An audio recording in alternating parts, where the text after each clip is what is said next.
स्वर्ग बना सकते हैं कविता के रचनाकार रामधारी सिंह दिनकर जी हैं, जिनका जीवन काल 23 सितंबर 1908 से 24 अप्रैल 1974 तक था। यह हिंदी के एक प्रमुख लेखक, कवि व निबंधकार थे। वे आधुनिक युग के श्रेष्ठ कवि के रूप में स्थापित हैं। उनकी दो सुप्रसिद्ध रचनाएं हैं, उर्वशी व कुरुक्षेत्र। प्रस्तुत कविता में कुरुक्षेत्र से ही लिया गया एक अंश है, जिसमें महाभारत युद्ध के उपरांत भीष्म पितामह ने युधिष्ठिर को उपदेश देते हुए यह कहा है। स्वर्ग बना सकते हैं बच्चों। कविता है, धर्मराज यह भूमि किसी की नहीं, कृत है दासी, है जन्मना समान परस्पर इसके सभी निवासी। प्रस्तुत पंक्तियों में कवि रामधारी सिंह दिनकर जी कहते हैं कि यह धरती किसी की खरीदी हुई दासी नहीं है। इस पर जन्म लेने वाले और रहने वाले सभी एक समान हैं। सबको मुक्त प्रकाश चाहिए, सबको मुक्त समिरण, बाधा रहित विकास, मुक्त आशंकाओं से जीवन। प्रस्तुत पंक्तियों में कवि कह रहे हैं कि सभी मनुष्य को खुला आसमान चाहिए, जिससे वे धूप और चांदनी सभी का समान ले सके। वे कहते हैं कि सभी को विकास का अवसर मिलना चाहिए और किसी भी प्रकार की बाधा उसके विकास में नहीं आए और न ही किसी के मन में किसी के लिए कोई संदेह न हो। कवि का कहना है कि इस धरती को स्वर्ग बनाने के लिए यही एकमात्र तरीका है।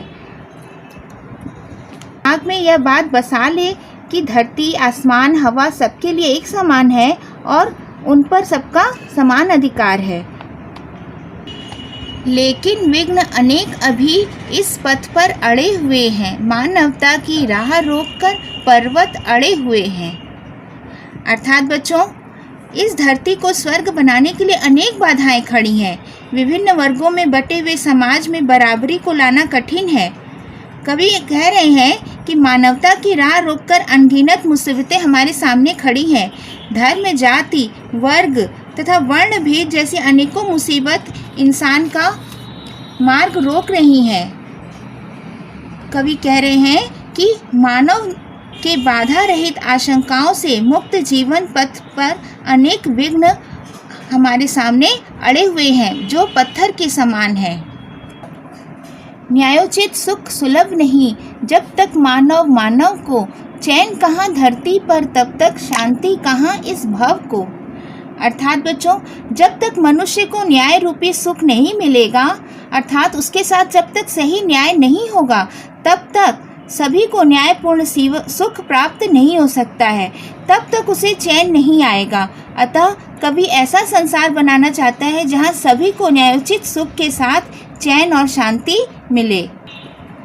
नेक्स्ट बच्चों, जब तक मनुज का यह सुख भाग नहीं सम होगा, शमित न होगा कोलाहल, संघर्ष नहीं कम होगा। अर्थात बच्चों, कवि का मानना है कि जब तक जीवन में समता का यानी समानता का सुख नहीं होगा, तब तक मन में असंतोष रहेगा और असंतोष के कारण अशांति बनी रहेगी। अन्याय के विरुद्ध मानवता का आंदोलन का शोर तब तक कम नहीं होगा जब तक प्रकृति के साधन सबको समान रूप से नहीं मिल जाते। उसके बाद है, उसे भूल वह फंसा परस्पर ही शंका में भय में, लगा हुआ केवल अपने में और भोग संचय में। कवि का मानना है कि समाज में लोग एक दूसरे पर भी संदेह करते हैं, स्वार्थी भावना लाते हैं, सब एक दूसरे से जलते हैं। अतः इसी कारण मनुष्य लालचवश भोग और संशय में लगा हुआ है। वह दूसरों की परवाह न कर सिर्फ अपने ही बारे में हर समय संचय करता रहता है।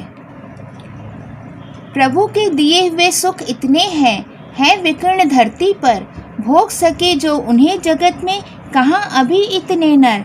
अर्थात बच्चों, कवि कह रहे हैं कि ईश्वर ने मनुष्य को अनेक प्रकार के सुख दिए हैं, जैसे वन, पर्वत, नदियाँ, धरती, सोना उगलने वाली कृषि भूमि, सोना चांदी, जल, मिट्टी, पेड़ पौधे, किसी ये सारी प्राकृतिक चीज़ें हैं जो हमें ईश्वर द्वारा प्राप्त हैं, और किसी भी साधन से हमारी धरती कभी भी कम नहीं है, और धरती पर प्रचुर मात्रा में सुख के साधन है, और हम सबको इन सुखों का समान रूप से उपभोग करना चाहिए।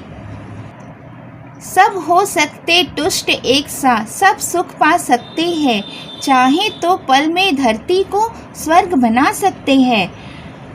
इन पंक्तियों में कवि कह रहे हैं कि मनुष्य स्वार्थ रहित होकर, यानी सिर्फ अपने बारे में न सोचकर, यदि इन सुखों को समानता पूर्वक भोगे तो सबको सुख भी प्राप्त होगा और सभी सुखी भी रहेंगे, और यह धरती स्वर्ग के समान सुंदर बन जाएगी। यहाँ भी वही सुख प्राप्त होंगे जो स्वर्ग में प्राप्त होते हैं। यदि इंसान एक हो जाए तो निश्चित वह स्वर्ग बना सकते हैं। धन्यवाद बच्चों।